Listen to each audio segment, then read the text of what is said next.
Hello viewers, আসসালামু আলাইকুম। আশা করি সকলে ভালো আছো। তোমাদের ডিগ্রি দ্বিতীয় বর্ষ পরীক্ষা 2024 ইসলামিক স্টাডিজ তৃতীয় পত্র।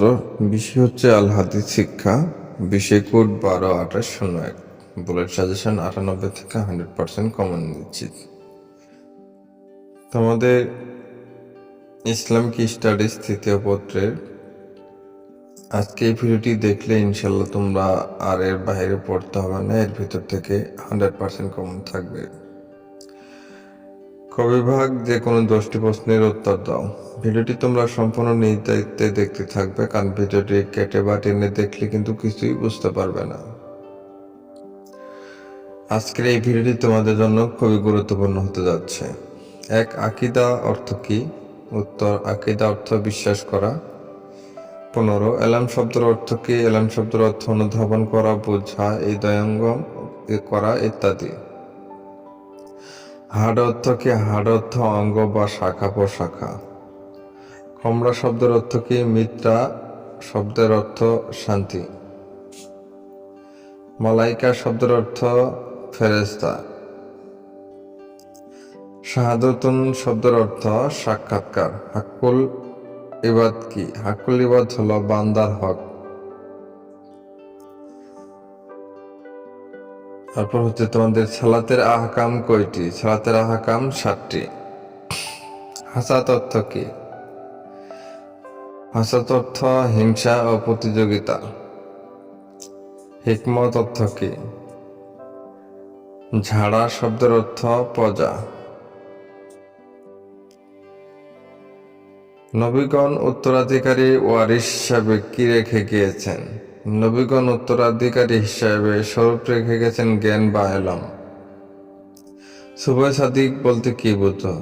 যে বর্ষা ভাব উত্তর দক্ষিণ দিগন্ত বিস্তৃত হয়ে ওঠে এবং না মিলে ধীরে ধীরে ভোর হয়ে যায়, তাকে সুবহ সাদিক বলে। হাদিস কোন ধরনের ওহী? হাদিস অপঠিত ওহী। হাদিস কাকে বলে? রাসূল সাল্লাল্লাহু আলাইহি ওয়াসাল্লামের কথা, কাজ ও মন ও সম্মতিকেই হাদিস বলে। বর্তের অর্থ কি?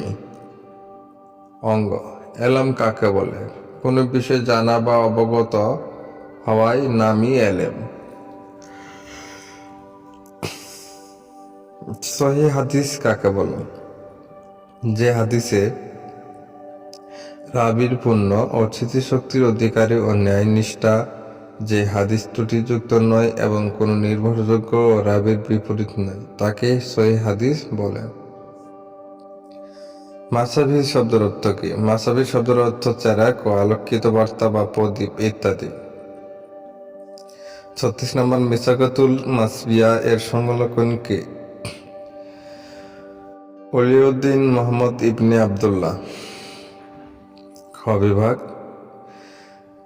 তার আগে এখনো তোমরা যারা আমাদের কাছ থেকে ডিগ্রি দ্বিতীয় বর্ষের সকল বিষয় শর্ট সাজেশনগুলো সংগ্রহ করে নিয়ে অবশ্যই আমাদের কাছ থেকে সংগ্রহ করো। ডিগ্রি তৃতীয় বর্ষের সকল বিষয় শর্ট সাজেশন শুধু জাস্ট আজকে তোমাদের ডেমো আকারে দেখানো হচ্ছে যে সকল বিষয় পিডিএফ ফাইলগুলো আমাদের কাছে অলরেডি তৈরি করা আছে কিনা। তোমাদের সকল বিষয়ে পিডিএফ ফাইলগুলো শর্ট সাজেশনগুলো আমাদের কাছে পিডিএফ আকারে তৈরি করা আছে। যাদের শর্ট সাজেশন লাগবে তারা অবশ্যই আমাদের ইমো এবং হোয়াটসঅ্যাপ নাম্বারে যোগাযোগ করে অতি তাড়াতাড়ি চাইলে তোমরা সকল বিষয় শর্ট সাজেশনগুলো আমাদের কাছ থেকে সংগ্রহ করে নিতে পারো।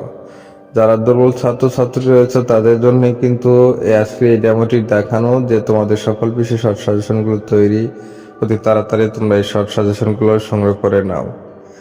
যারা ইতিমধ্যে শর্ট সাজেশন নিয়েছে তাদেরকে অসংখ্য ধন্যবাদ। আর এখনো যারা আমাদের এই শর্ট সাজেশনগুলো সংগ্রহ করে নিয়ে অতি তাড়াতাড়ি ইমেল এবং হোয়াটসঅ্যাপের মাধ্যমে কিছু মূল্য নির্ধারণ করেছে, সে অনুযায়ী টাকা পাঠিয়ে লাস্ট নাম্বার বললে আমরা সাথে সাথে তোমাদেরকে এই শর্ট ফাইলগুলো পিডিএফ ফাইল ইমেল এবং হোয়াটসঅ্যাপ এ দিয়ে দেব। খ বিভাগ, যে কোনো 5টি প্রশ্নের উত্তর দাও।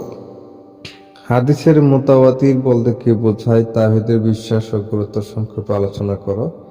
সালাতের সামাজিক গুরুত্ব আলোচনা করো। ইহসানের পরিচয় দাও। ইমাম আবু দাউদ রাদিয়াল্লাহু আনহু সংক্ষিপ্ত পরিচয় দাও। ইমাম বলতে কি বোঝো? এলম বলতে কি বোঝো? সিহাহ সিত্তার গ্রন্থগুলো সংকলনের নাম লেখো। কুরআন ও হাদিসের মধ্যকার মধ্যে সংক্ষেপে বর্ণনা করো। গ বিভাগ যে কোনো 5টি প্রশ্নের উত্তর দাও। ইসলামের ভিত্তিতে কয়টি কি ও ইসলামের ভিত্তির সমূহ বিস্তারিত আলোচনা করো। ইয়াসান কাকে বললে? এই হাদিসের আলোকে ইয়াসানের গুরুত্ব বর্ণনা করো। ইমামদের মতভেদ সহ সালাতের ওয়াজিব সমূহ বর্ণনা করো। এরকম সকল বিষয়ে শর্ট সাজেশন পেতে আমাদের ইমেল এবং হোয়াটসঅ্যাপ পেজ এই নাম্বার 0133455582 এই নাম্বারে যোগাযোগ করো। হাদিস সংলগ্নের ইতিহাস ও পণ্য বর্ণনা করো। হাদিসের আলোকের মহব্বতের প্রকারভেদ আলোচনা করো। এলম বলতে কি বোঝায়? হাদিসের আলোকে এলম অর্জন গুরুত্ব বর্ণনা করো। নিম্নে হাদিসটি অনুবাদ করো। তারপরে 10 নম্বর এই হাদিসটি অনুবাদ করো। এই হাদিস 11 নম্বর এই হাদিসটি অনুবাদ করো। 14 নম্বর নিম্নে হাদিসটি অনুবাদ করো এবং 15 নম্বর নিম্নে হাদিসটি অনুবাদ করো। ভিডিও আজকের পর্যন্ত এখানে শেষ করছি। সবাই ভালো থাকুন, সুস্থ থাকুন।